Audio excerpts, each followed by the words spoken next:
I'm not looking at the camera. Blah.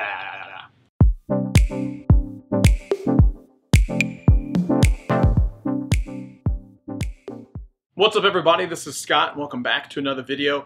In today's video, I'm finally able to do a camera comparison between the Huawei P20 Pro, because I got my hands on one thanks to my buddy Jason. Yeah buddy, you hooked me up with that device and I absolutely loved it, especially for the camera. And the Google Pixel 2 XL, which everyone knows that I am a fanboy and I absolutely love it, yada yada yada, I don't even care. My last video, I talked about how much I missed it, that I get it, it's the simplicity and the coziness. But anyway, enough of that. Let's actually get to the camera comparison. So let's talk about the contender first. And the contender is the Huawei P20 Pro.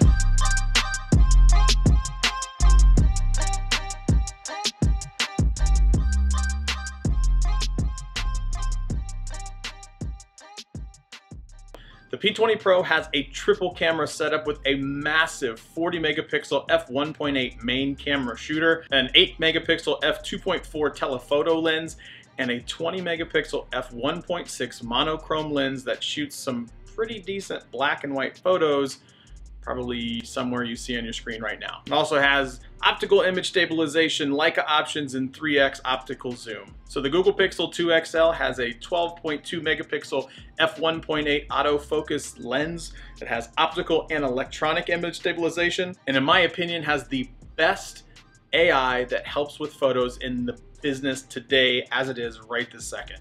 Hands down, still the best portrait photos. I don't even care what anybody says. So the purpose of this video, I kept all the factory settings the same. I used the camera app from Google that was right out of the box on the Pixel 2 XL, and the same with the Huawei P20 Pro. The reason I did that was, again, to try to just keep it fair, because the average consumer is just gonna take it out of the box, not do things like Filmic Pro like I use and just start snapping pictures like crazy. The first thing that I wanna talk about is comparing the regular shots.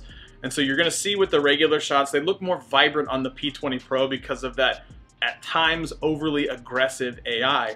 The shots look amazing with the details of the pictures really popping out, and you can notice all the details when you zoom in on some of these shots right here when you compare them to one another. The P20 Pro just captured more details at times compared to the Pixel 2 XL. Part of that's because on the actual P20 Pro, you can toggle between 40 megapixels and 10 megapixels because of this, like, I put 4 pixels into one. There's this weird black magic that a lot of other YouTubers talk about, but basically I'm gonna keep it short and sweet. The pictures look pretty freaking awesome. The Pixel 2 XL camera is absolutely no slouch when it comes to the camera department, and there's a really good reason why it scored one of the highest, at the time, the highest DxO mark until the P20 line. The details are still really good. They're just not as good as some of the ones from the P20, and honestly that's okay because I still like the way that those shots come out compared to other phones, but the P20 images are just super good. Now I want to compare the ever important portrait shot. The P20 captures pretty decent portrait shots with the front and back cameras, but again, the Pixel is still king when it comes to the portrait mode. I don't know what black magic that Google uses to get this good of portrait shots that are just absolutely mind-blowing at times.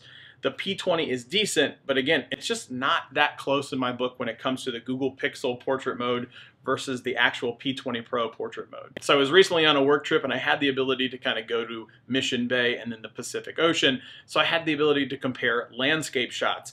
And quite honestly, this is really where Google kind of dropped the ball a little bit. When I'm using that landscape mode where you have like the round ball in the center and you move it around and then you move it around and then you move it around, it kind of yielded a little bit of results that were very not bueno. Kind of gross, to be honest. And you can kind of see in this image right here, the bars are just not even, and I was standing in the exact same place. Now, using the P20 Pro, I was able to yield this. So clearly the P20 Pro wins in this, but the most frustrating part about this is I took a series of individual images one by one across, not using the landscape mode, and the Google AI just stitched them all together and it looked great. So when I used the landscape mode, it didn't work as well, and when I just snapped individual pictures all the way across, it worked perfectly. Super frustrating. And one other thing, because of the telephoto lens, you can zoom in on things and it'll just turn out better on the P20 Pro. Again, because it has a telephoto lens and you have a single lens on the Google Pixel 2 XL. You just see that much more detail of the boat, like you can see on your screen right now. in the P20 Pro image versus the Google Pixel 2 XL. So kind of one of the big, huge main differences is the low light shot comparison. This is really gonna be easy, quite honestly, because you see on your screen right now, the P20 is just way better in low light pictures. It's not even close. I took this picture when I was in my hotel room with absolutely no lights on. Yeah, I get it, this is a really extreme use case, but just imagine if it wasn't a use case with regular low light photos that a lot of people take in restaurants and things. This was a fairly pitch dark room. I can't say pitch dark because there was a little bit of light coming in from the window, but you can see the potential of low light shots in the P20 Pro because of this. So I want to compare the apps a little bit. The camera app on the Google phone is just that much easier. There is not 5,256,134 options like you have on the P20 Pro. So when I first opened the app of the P20 Pro, I wasn't entirely sure what to do other than just mash on the button to take photos because I just had so many options to choose from. Also, the AI of the P20 Pro, when you hold it up to something, it does a pretty good job of recognizing exactly what you're taking a picture of, and it just automatically adjusts to that to give you the best, most vibrant picture. But again, I found that the AI was sometimes intrusive and sometimes just wrong. So I also did a little bit of comparison of video between the P20 Pro and the Google Pixel 2. Google Pixel is just that much better as the stabilization is the biggest difference maker. You can see some of these shots that I took with the P20 Pro and it just shakes like crazy in 4K. This thing is definitely a photographer's dream, but a videographer, not so much. It can actually film in 960 frames per second, which is like this ultra super slow-mo that you can see here. And it looked okay, not great, but okay. Obviously, with some distortion with the water, but again, it's picking up super slow motion with water, which is really, really impressive out of a smartphone. So one thing that I did notice when I was taking pictures either through portrait or just other random things of my kids or whatever was this beautification AI that Huawei had on their camera. So by default, it was about halfway in between a extremely not beautiful person, I guess, and oh my God, you're a supermodel. So I tended to go the I'm not a supermodel on that lower end because it looked like I just had like the most perfect skin if I was a 10 on the beautification. It was just way too much and it really just wasn't me. Yeah, although I'm a model, plus size.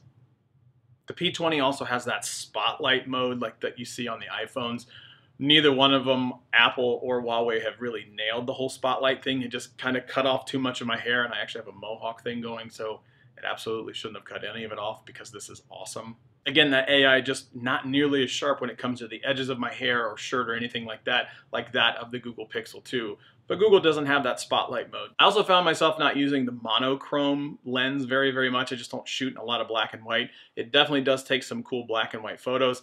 I would have loved to have seen the monochrome replaced with something else, but they actually say it helps enhance the low light photos and other photos and make it more detailed. So I guess it was part of the whole package. You just got it as a nice to have. Now, if they could have replaced, I almost would have replaced the telephoto lens with a wide angle lens. That would have been super dope, but maybe next time in the P21 Pro or the P31 Pro or whatever the next number series is going to be for Huawei. So that's it. That's all I have.